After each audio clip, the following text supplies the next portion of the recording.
Bonjour et bienvenue au 29e jour de notre parcours de carême avec Jésus. Aujourd'hui, nous lisons Jean 12, versets 20 à 50.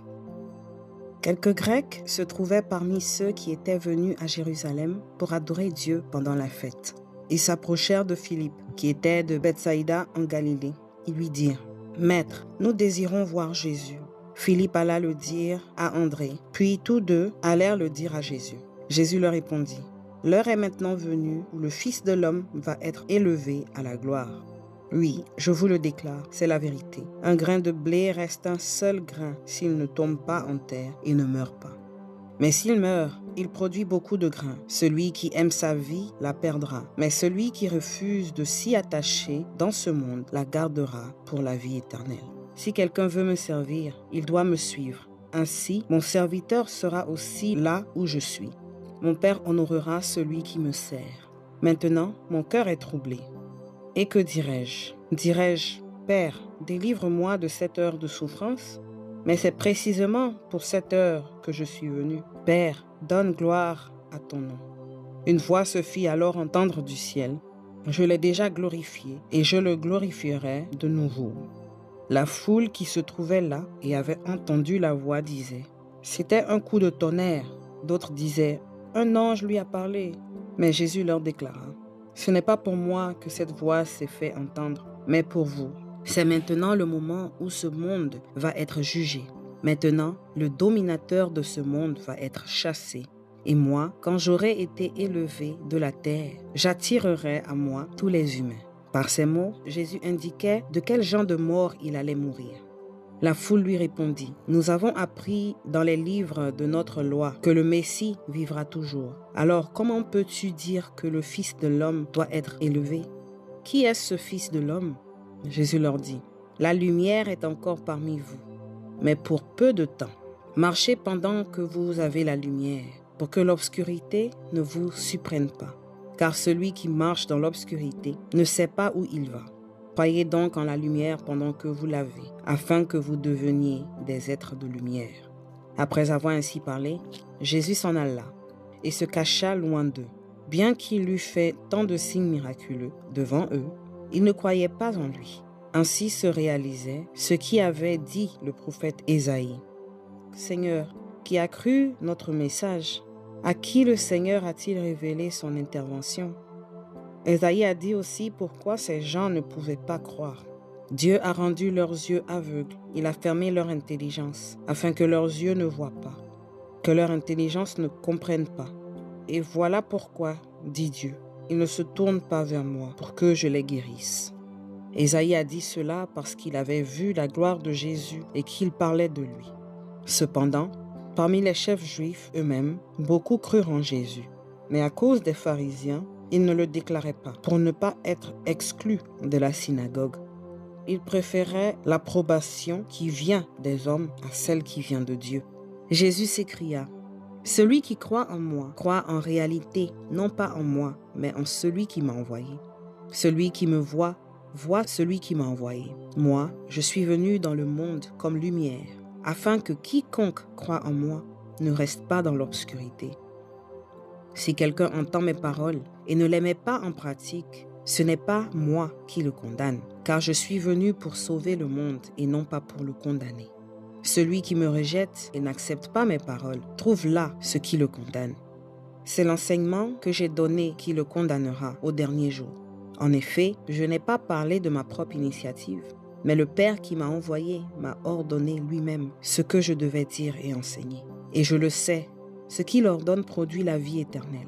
Ainsi, ce que je dis, je le dis comme mon Père me l'a ordonné. Parole du Seigneur. Marchez pendant que vous avez la lumière, pour que l'obscurité ne vous surprenne pas. Car celui qui marche dans l'obscurité ne sait pas où il va. Merci Seigneur, Saint-Esprit, viens nous rejoindre.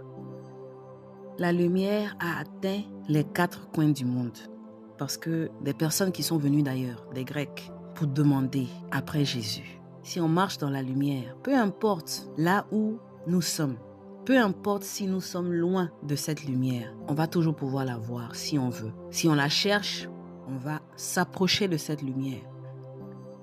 Demander des informations. se renseigner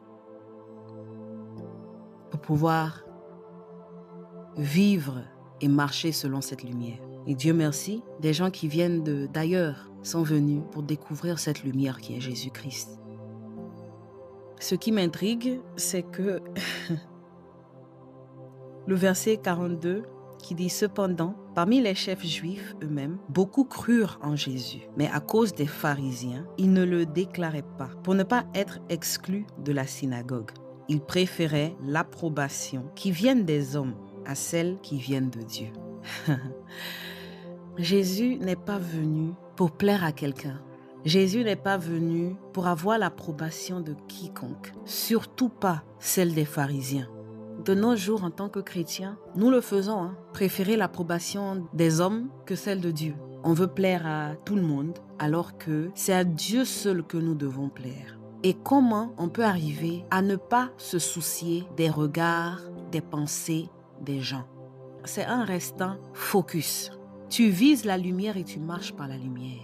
Les hommes qui sont des pécheurs comme toi n'ont rien à dire sur toi. C'est triste de voir beaucoup de chrétiens ne pas marcher selon la lumière de Dieu, mais marcher selon cette envie de vouloir plaire aux gens. Jésus, il a été combattu du début jusqu'à la fin. Lui qui est Dieu a été régné, flagellé, crucifié, parce que sa mission n'était jamais de plaire aux hommes. C'était de leur montrer le chemin, la vérité, pour qu'ils aient la vie éternelle. Jésus est le seul exemple que nous devons avoir. Il est venu comme lumière dans ce monde, afin que quiconque croit en lui ne reste pas dans l'obscurité. Ce n'est pas lui qui nous condamne, ce sont ses paroles qui nous condamnent. Ça veut dire que si nous avons entendu ces paroles et nous choisissons de demeurer dans l'obscurité, alors nous avons exercé notre libre arbitre. Cette condamnation qui vient après en conséquence de notre choix personnel, ça n'a plus rien à voir avec lui. Nous devons être en mesure de pouvoir faire de bons choix, de vouloir toujours suivre la lumière, parce que ce monde est plein d'obscurité. Et l'obscurité ne vient pas seulement de loin, c'est proche, dans nos écoles, dans nos familles, dans nos lieux de travail, parmi nos amis, dans nos églises. L'obscurité règne. Et pendant ce carême, nous devons être différents. Nous devons faire le choix d'identifier la lumière et de la suivre, de la chercher comme ces Grecs qui sont venus à la suite de Jésus. Ils n'ont pas vécu avec Jésus. Ils ont probablement entendu parler de lui. Et cette soif et cette faim de vouloir découvrir ce qui est le chemin, la vérité et la vie les a emmenés jusqu'à Jérusalem. La marche chrétienne, c'est ça. C'est la découverte constante de ce qui est de Dieu. Le produit fini n'est pas ce qui doit primer, mais c'est la marche qui compte. C'est aller à la suite de Jésus, parce que c'est là que notre joie est. C'est là que notre paix est. Peu importe ce qu'on traverse, quand nous avons Jésus à nos côtés, on ne tombera jamais et on va toujours pouvoir résister aux tentations. Et il va toujours nous venir en aide, comme il a fait pour Marie, quand Judas a essayé de l'accuser parce qu'elle a répandu le parfum sur les pieds de Jésus. Il les a essuyés avec ses cheveux. Il viendra toujours à notre défense quand nous marchons dans la vérité, parce que Jésus est vérité.